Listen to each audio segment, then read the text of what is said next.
The thing it is that we evolved for hundreds of thousands of years before language existed, right?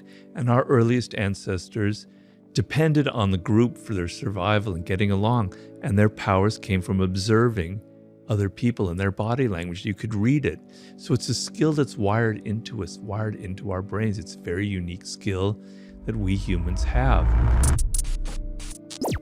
It's just that you don't learn that. When you're a child, when you're 2 years old, you have it because your life depends on it.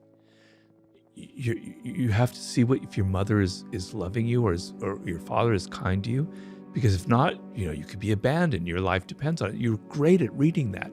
And children are incredibly adept at picking up body language. So if someone is fake, if someone's an imposter, they hate being around children because children see through you, like radar, right? Because they're so attuned to it. You had that skill when you were very young, but you lost it because you became so oriented with words and you became so self-absorbed that you're not paying attention. But it's extremely important, right? So the whole body is involved in it. So you've got to first stop thinking about people's words so much. Because the one thing about words, unfortunately, is people can lie. They can say whatever they want. They can say, I love your screenplay. That was fantastic. You were great in that movie. I thought you were great, et cetera, et cetera. They can say anything to please, to flatter, to cajole you. But body language, man, it doesn't lie, right? So I talk in that book about the eyes and the fake smile. The fake smile is something you see every single day, but you're not paying attention. It's like, it's kind of tight, but a real smile, the whole face gets animated, and there's a little crinkly thing here as your face, as it lights up, and your eyes light up. It's hard to even put into words, but it's there. You can see it. It's real. It's not faked. Knowing the difference between a fake and a real smile is really important in seduction, in business, or whatever. To know if someone is like, yeah, I like that idea. No, they don't really. They're saying that to please you. They actually hate your idea. You master that language, you can start deciphering all this bullshit people are giving you. The face, you can disguise it a little bit. Actors know that. But you know what you can't fake? It's your voice. If you're nervous, not even the finest actors in the world can fake that. Your voice betrays so many things about you. It betrays your weakness. It betrays your lack of confidence, or it betrays the other quality, etc.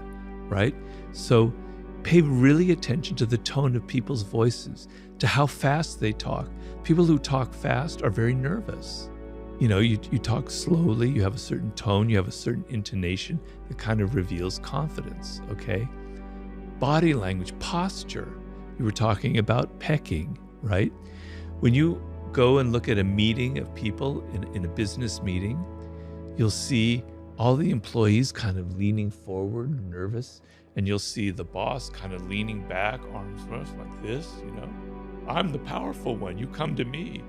Body language reveals a lot about leadership qualities, et cetera, et cetera, et cetera. If you're at a party and you come up to someone that you're meeting for the first time and they're talking to you and you notice that their feet are angling away from you, that means that they're not really interested. They're looking for any moment to try and walk away and escape. They're not really into you. Whereas their feet are facing you, they're engaged, they want to talk to you, right? This is a whole art you can learn. You can sit there and you can read it. And I give the story in Laws of Human Nature of a man named Milton Erickson, the founder of NLP and hypnotherapy, probably one of the most brilliant psychologists who ever lived. When Milton Erickson was 19 years old or so, he had polio. He nearly died. His entire body was paralyzed. The only thing he could move, the only muscle he could move were his eyeballs. Now imagine that. He was a young man with a very active mind. He can't talk, he can't do anything. All he can do is move his eyeballs a little bit. He was so bored. Can you imagine how bored you'd be like that? You can't read, you can't do anything. People would come in to visit him. All he could do was look at them and study them. He became the greatest reader of body language ever in the history of mankind. People said he was almost had ESP. He could read everything about who they were just by looking, because he ended up recovering. He became a psychologist. Because his life depended on developing this skill, he was going to just die from sheer boredom if he didn't learn how to read body language. He mastered that language much like somebody could master French. And it's an incredibly powerful language that I can't emphasize enough. If you feel confident, if you feel secure, if you're not all inward and insecure and worried about yourself, it will naturally radiate through your gestures. Yeah, you don't have to sit there and pay attention to your fingers, your arm, your ears, your eyes. It's just there, it's natural. So the two parts of the game, it's your own body language. Be aware that people are judging you for that, right? And you can't, as you say, be monitoring everything or you'll drive yourself crazy and you'll look very weird, right? So the best solution is to feel these certain things that are going to radiate and to not give the fake smile, but when you're really happy, to just show it and show your emotion that way.